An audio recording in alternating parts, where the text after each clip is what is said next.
Discussing the short-term insurance industry's business practices and challenges, as well as the future of distribution in the industry, is Ian Kirk, the CEO of Santam, here with me at the International Insurance Conference 2013.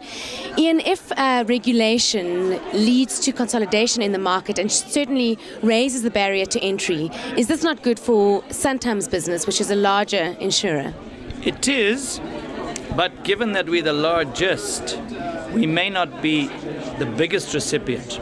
The first thing is it within the capital, on the capital side.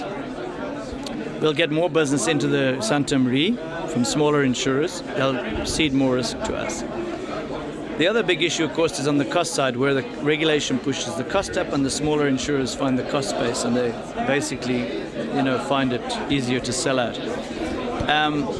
Because of our size and the competition rules in the country, there are some transactions we can do, but realistically large ones we can't do, whereas other players will proportionately be in a better position to conclude transactions than Santam. So positive and negative.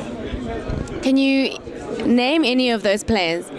We wouldn't be the biggest recipient in that scenario because of our market dominant position. The panel discussion touched on, access to financial services and how important that is in a developing economy. In my opinion, and I know that you share this, the insurance industry has no choice but to offer some solutions for the low-income market in the form of microinsurance or whatever it might be. But you did make the point that while that is true, insurers have got to price for the risk on the ground, and the reality is that the risk on the ground is very high. Where is government in all of this? Well, they will, of course, as government, they will push the issue of financial inclusion. It's just what they've done. They've done it in banking, they've done it in telecommunications, they've done it in any regulated environment.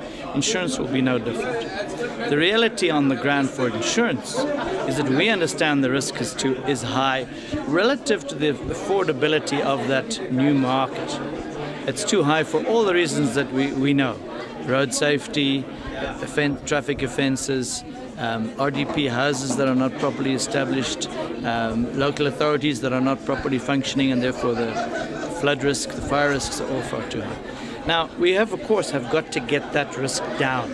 Compulsory third-party insurance helps. Municipality on service delivery will make a big, big difference. But in the interim, if we have got to ensure our industry, from a prudential point of view, our survival, we have to price the risk. If the products are not affordable, government can come into the mix. They have in a number of countries, through subsidies, etc., come into the mix. Agriculture to emerging farmers is but one example around the world.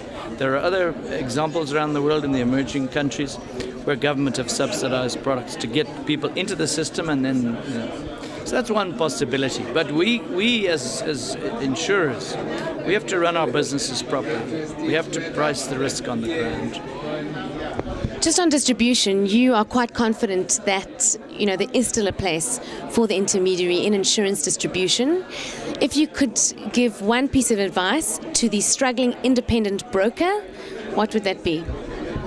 As you heard from my presentation, the intermediary has a place in this market. They just have to deliver on the value proposition, which is to ensure that the customer is properly covered, that he understands his risks, that he has products and services that meet the risks, and that they assist in the claims process. The intermediaries will continue to enjoy that. They must just demonstrate that the value proposition is there. People who've got assets, who haven't got time, are an ideal market. The intermediaries just must make sure that they can adapt to all the challenges that we face. They'll be fine.